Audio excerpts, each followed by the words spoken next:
Hey there guys, and welcome back to Dino Reviews. Let's look at my top 10 horror movies of the 2000s. Or the noughties. Or the aughties.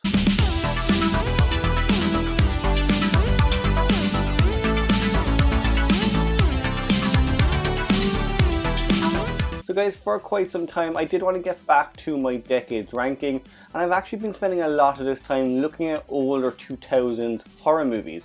So for me, I actually grew up in this decade, and honestly I've always seen this decade as one of the worst in horror. I was a teenager at the time and I just didn't like any of the horror movies that were coming out at that time. For me, looking back at this decade though, I was surprised with how many great horror movies actually came out. Now as always guys, I am going to go through my honorable mentions first, and after that we will do our ranking.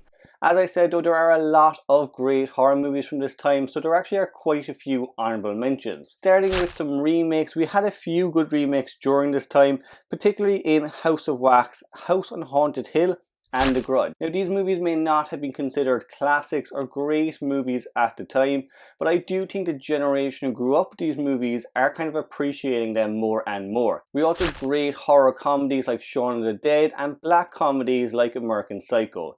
Again, American Psycho was a huge one for me that I do really enjoy. It honestly would have been on my top 10 ranking, but I do consider it a little bit more of a black comedy than horror. We also have great movies like Drag Me to Hell, Joyride, The Strangers, and even The Rise of Leslie Vernon. Now for me, The Rise of Leslie Vernon is one of the best horror movies for sure of this decade, and it came extremely close to making the top 10. What I do love about this movie, it pretty much dissects the entire slasher genre. The movie itself is made for horror fans, and it's definitely a love letter to fans. The film kind of centers around a character who wants to be a serial killer similar to Freddy Krueger, Michael Myers and Jason Voorhees, and we kind of follow him through this documentary style movie where he's kind of living out his dream. Now the first half of the movie is very much comedy and the second half is all out horror. I do really enjoy the movie. I definitely think it's by far one of the best movies in that decade. Unfortunately, it didn't really get seen by a lot of people at the time. It's definitely more appreciated today than it was back then. But now on to our top 10, and coming in at 10th place is Final Destination from 2000. Now this one actually started out as more of an X-Files episode before being turned into a feature-length movie. And it's a brilliant movie, especially if you look at the horror movies that had come before it. This one is much different. We were kind of getting slashers up to this point with that kind of big 90s slashers craze. Final Destination instead gives the villain a completely new identity, making it death itself. So the film centers around a boy who has a vision on a plane that the plane will crash. He lets some people know and he does save some lives. Unfortunately, as the weeks pass, one by one, each of them get picked off by death. And they are killed off in really interesting ways. I will say that the film series itself did kind of get a bit bizarre and over the top as it went on, but the first one does have some really cool deaths, and it tries to keep it going with a really serious subject matter.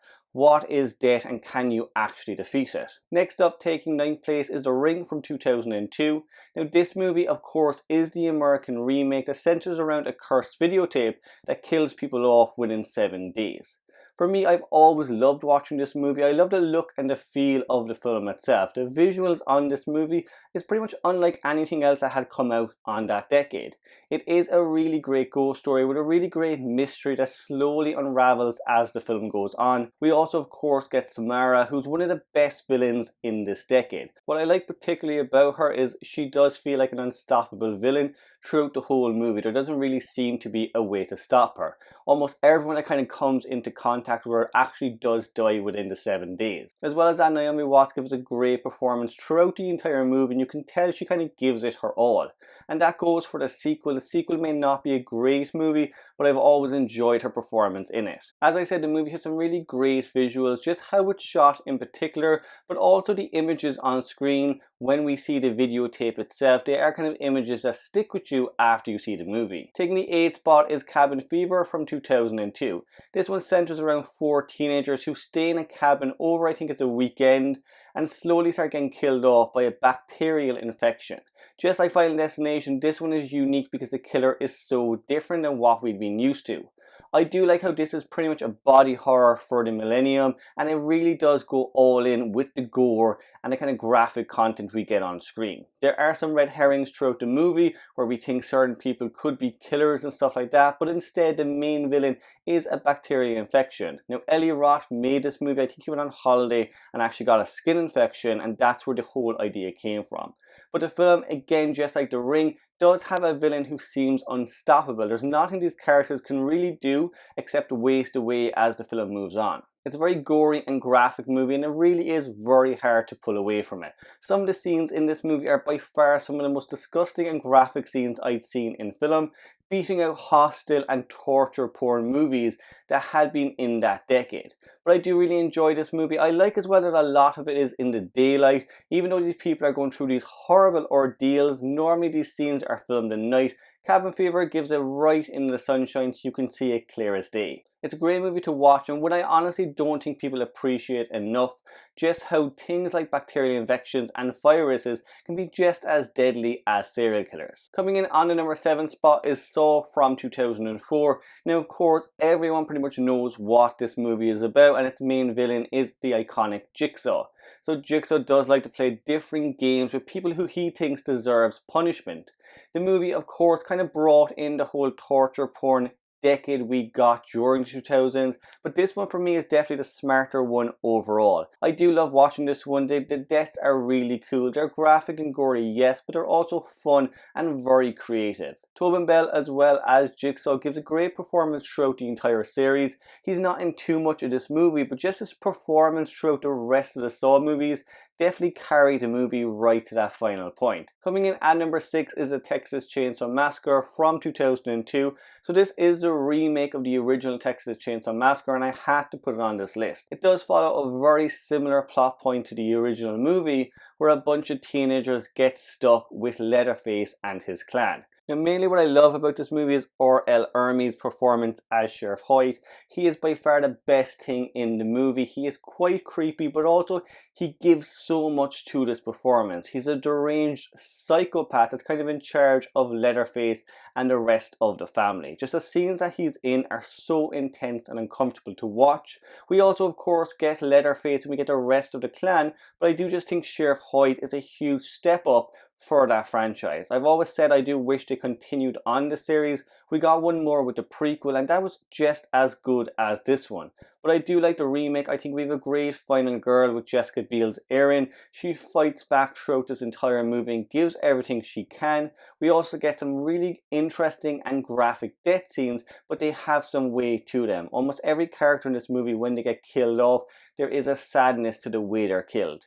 I love watching this movie. For me, I would put this up here with the original. The original beats it out just slightly, but it's definitely the second best in the franchise. Making it to 5th place is 28 Days Later from 2002. It centers around a virus that gets spread around the globe and kind of brings around the end of the world. Now, of course, we get kind of zombies in this movie, although they are fast-paced zombies. They can run at you and attack in a really extreme graphic way, and I suppose that's what I like about this movie. It's much different than the zombie movies we'd gone before it. Also, though, the way the movie is shot, it's almost shot like a documentary at times. There is something really raw and violent about this film. It reminds me of, let's say, the original Texas Chainsaw Massacre, the way that was shot too. There's something really visceral and lifelike about watching this movie. The movie, of course, also shows us a very deserted and ravaged London. The streets are completely empty. There's overturned cars. There's nobody about, and this movie actually came out just a year after the 9/11 attack, so I do think that had an impact on audiences watching the movie. The acting in this one as well is incredible throughout. So Cillian Murphy pretty much gives a brilliant performance through the whole film. Just like I said, the movie, it is raw, it's emotional, and it does kind of have this morose feel to it. The acting is very similar. He kind of gives everything in this performance to kind of give this character a lot of depth, but also this kind of tragic nature to him. Taking the number 4 spot is Trick or Treat from 2007. Now this one, it is pretty much a horror anthology based around Halloween, and we get 4 separate storylines that are all really cool and unique. What I like though is each of the stories, although they are all different, we get werewolves, we get vampires, we get serial killers, they do all kind of meld into the one story. So they are kind of woven in together. We do also get Sam, who kind of overlooks Halloween and just makes sure everyone is following the rules. For me, this is a brilliant one to watch over Halloween. I pretty much throw it on every year. Honestly, I do wish we got this like an anthology in cinemas every year with new interesting stories. Hopefully at some point that will happen, but for now, Trick or Treat is a must watch over Halloween. At third place is The Hills of Ice from 2006. Now this is a remake of Wes Craven's original Hills of Ice, but for me this one is much better. This kind of does what every really good remake should do. It takes the story and it just revamps it completely. The production value, the acting, the set design, everything is improved, and as well as that, so are the special effects, and particularly the practical effects. The kills in this movie are very graphic, they're very gory, but they look stunning on screen. What I like as well though is this one is just downright horror. Everything about this movie is nasty and terrifying. There's one scene in the film where the mutants are kind of going to rape and murder one of the victims, and it's really disturbing to watch. You don't want to see it happen on screen. What's great about this movie though is it definitely does balance itself out. This family that are going through this horrifying ordeal do slowly start to fight back and do everything they can do to survive. And the movie plays on those themes of survival horror. What you get in this movie is just people tragically trying to survive. Coming in at number 2 is Jeepers Creepers from 2001. I love the whole brother and sister relationship in the film. I thought that was quite interesting, and it's something you don't see too much in horror. Generally it's a group of friends or it's a boyfriend and girlfriend that kind of get stuck in this whole ordeal. With the brother and sister kind of storyline, I thought it was a nice way to kind of bring the audience in and give them something they can relate to. As well as that, once tragedy does kind of strike towards the end of the movie, it has a lot more weight to it. Now of course the main star of the movie is the creeper himself. What I enjoy about the film is the first half really sets up that this is a man or a serial killer who is killing these people and hiding their bodies. By the time we get to the second half of the movie, we do fully see who the creeper is, or really what he is. So the creeper is a mythological creature who comes back every 23 years to feed. So once he kind of smells you out or sees something that he wants from you, he will not let you go. And from there, it's a roller coaster of this brother and sister trying to survive the creeper and trying really to survive the night. The movie is scary at times, but it also just has really good dialogue. It has really cool characters and a brilliant villain. I do wish, and I've always said this, that we got a lot of great Jeepers Creepers movies. Unfortunately, the sequels have not been too good. As well as that, the movie has been played by the director Victor Salva, and it's unfortunate because I do really enjoy the movie, but I can completely see why people get turned off watching it today. Finally, coming in at first place is The Descent from 2005. For me, this is by far the best movie of the decade, and it's actually still the scariest movie. When I saw this, I was batshit terrified. The film has an all-female cast, and it's a group of friends that go down a cave system and get stuck down there. So the cave kind of falls through, and unfortunately they're stuck down there with these kind of humanoid creatures. What I like about the movie is the first half of the film is actually quite a slow burn. We spend a lot of it with these characters and getting used to them. That first act as well, it is full of tension because you know something is down there with them, but you just can't see it. Even when the humanoid creatures do come onto screen, you don't see much of them. They're constantly kept in the dark, which for me anyway makes it so much scarier. We hear their screams, or we might see them if a light shines in their face, or they tend to pop out on screen. There's a lot of jump scares in this movie for sure, but I do just like the genuine relationships these characters have, how that develops when they're down in the cave system, and their act of survival. Again, like Hills of Ice, they are constantly trying to survive this movie. I would describe this movie as a survival horror film because that's pretty much what they are trying to do.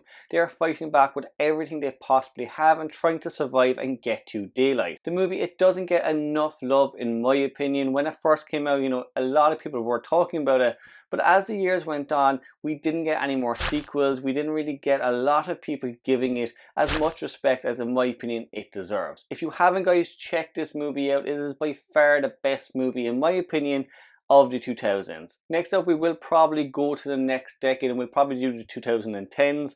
After that, we'll go right back to the 60s and we'll make our way backwards.